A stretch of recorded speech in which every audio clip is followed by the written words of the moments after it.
Merci de préférer BB24. Mesdames, Messieurs, bonjour. Les titres du journal. Aujourd'hui, 3 mai, les professionnels des médias sont à l'honneur. C'est la journée mondiale de la liberté de la presse. Le numérique oblige les médias traditionnels à mieux s'organiser pour plus de rentabilité.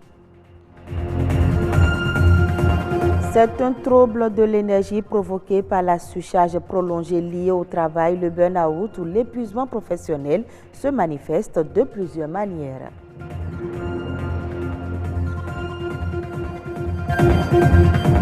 Les conducteurs de taxi-ville de Cotonou réfléchissent à leurs conditions de travail. Ils ont mis à profit la fête du 1er mai pour trouver des solutions aux maux qui minent leur corporation.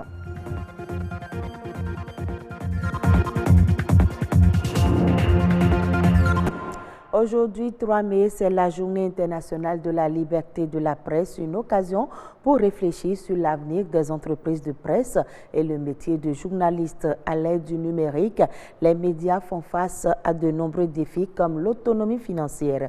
Comment ces médias peuvent-ils s'y prendre plutôt pour mieux rentabiliser leurs entreprises face au numérique? La réponse dans ce reportage de Patrick Adjagbodjou. Il y a des médias en ligne au Bénin qui se font de l'argent sur Internet à travers leur production, à travers de grands reportages. Les médias et le numérique, un mariage à multiples bénéfices pour les entreprises de presse.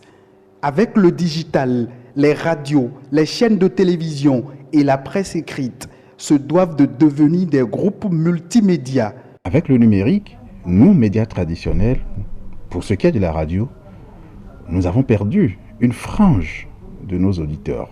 Ils ont migré vers tout ce qu'il y a comme plateforme de diffusion et réseaux sociaux. Et il faut aller les chercher là-bas.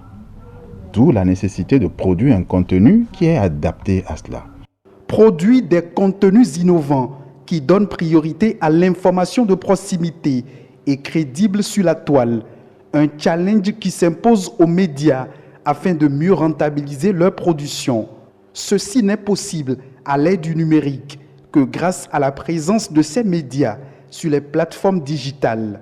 Nous avons nos différentes plateformes, nos pages Facebook, nos sites, sur lesquels également il faut drainer des gens.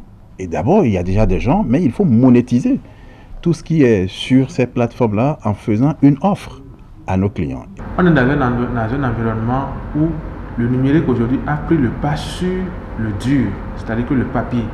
Donc, pour un journal sérieux, ils peuvent bien vendre leur journal papier, c'est-à-dire que ceux qui n'arrivent plus à avoir en termes de vente du journal, ils peuvent l'avoir sur Internet. En faisant quoi? En vendant la lecture des articles sur leur site.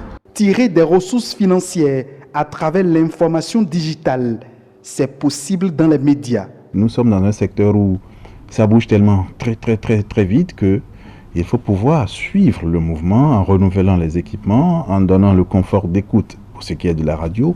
S'il y a encore un journal au Bénin qui n'a pas de site web régulièrement animé, ce n'est pas la peine. Il y a d'autres sites qui se sont tellement imposés au fil des ans que par la qualité de leur contenu, le sérieux de leur publication, qu'ils ont des abonnés. Le numérique crée de nouveaux métiers qui imposent aux médias de nouvelles stratégies pour mieux informer en temps réel et aussi pour engranger d'importantes mannes financières. Par conséquent, pour que ces médias traditionnels vivent longtemps, il urge qu'ils se transforment en de véritables entreprises multimédia. Parlons maintenant santé. Le burn-out, un état d'épuisement physique, émotionnel et mental. Il est souvent lié à une dégradation du rapport d'une personne à son travail. Quels sont les symptômes et comment l'éviter? Plus de détails avec Michel Merinto. Il est psychologue clinicien. C'est une fatigue chronique, une fatigue excessive qu'éprouve l'agent, l'ouvrier, tout travailleur dans l'exercice de ses fonctions. Le burn-out peut avoir plusieurs causes. Par exemple, vous avez les surcharges de travail, vous avez parfois ce que nous appelons la malorganisation de son travail.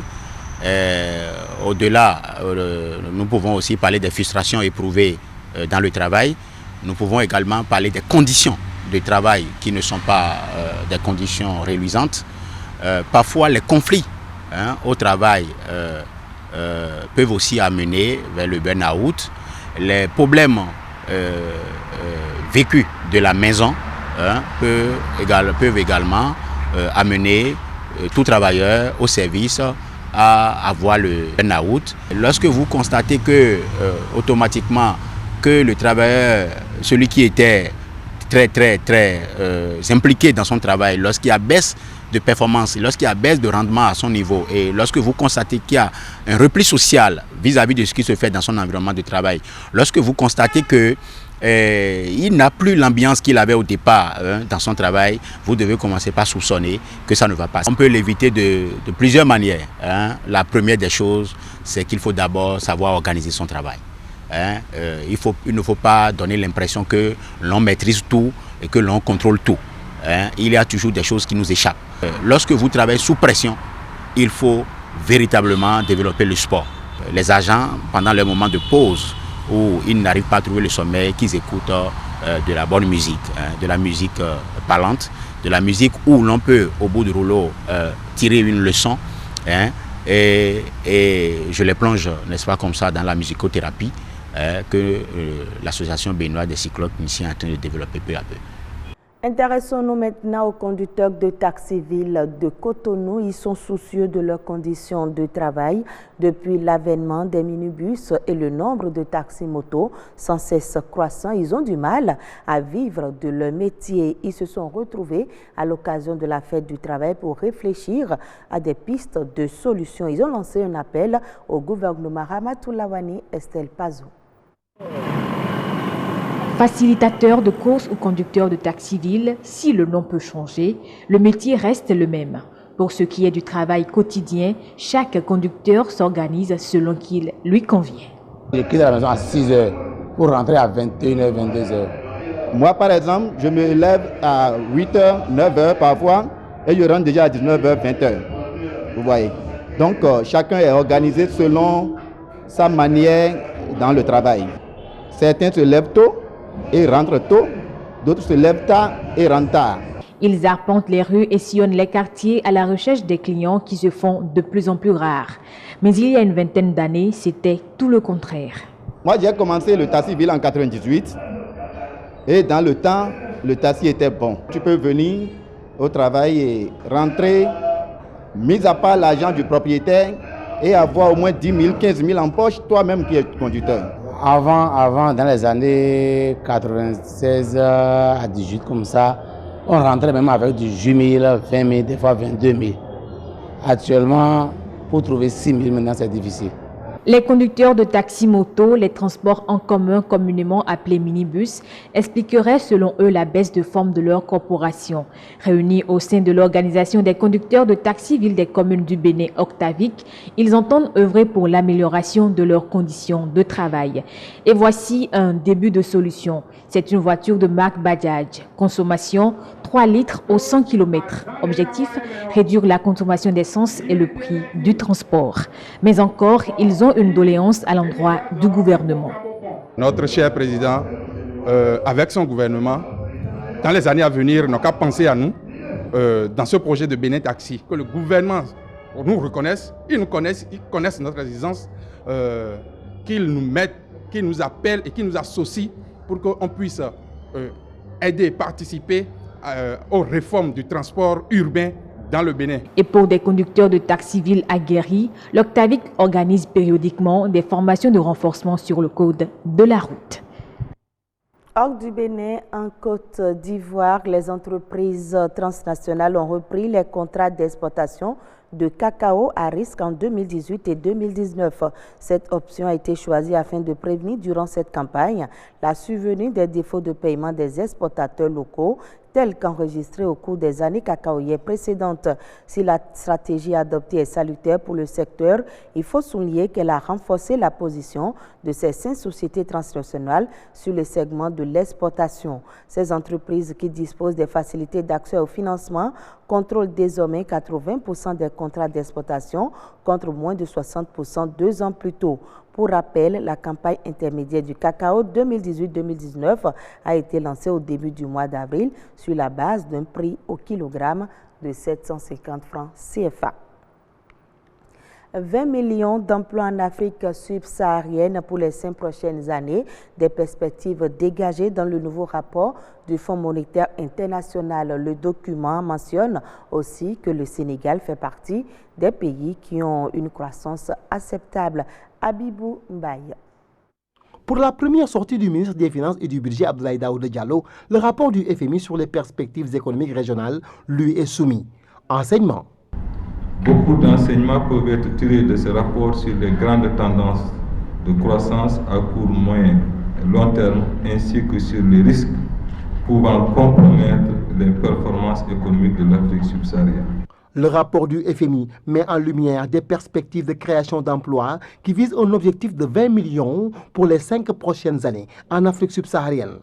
À cela, le secteur privé en est aux avant-postes. Cet industriel du lait local est déjà dans le sillage du rapport. Nous, on a à peu près 300 emplois déjà aujourd'hui à Dolima et on achète du lait sur une base d'éleveurs d'environ 800 fournisseurs.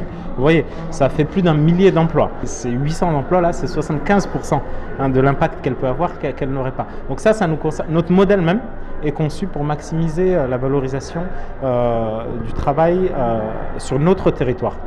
Sénégal est même encore plus localisé sur la région du fleuve grâce à la valorisation des éleveurs là-bas. Une Afrique subsaharienne dont la croissance présente 2 faces d'une même pièce. Le côté pile, les pays riches en ressources naturelles avec une croissance faible, et le côté face, les pays pauvres en ressources qui ont une croissance de plus de 5%. Le Sénégal fait partie de ce groupe.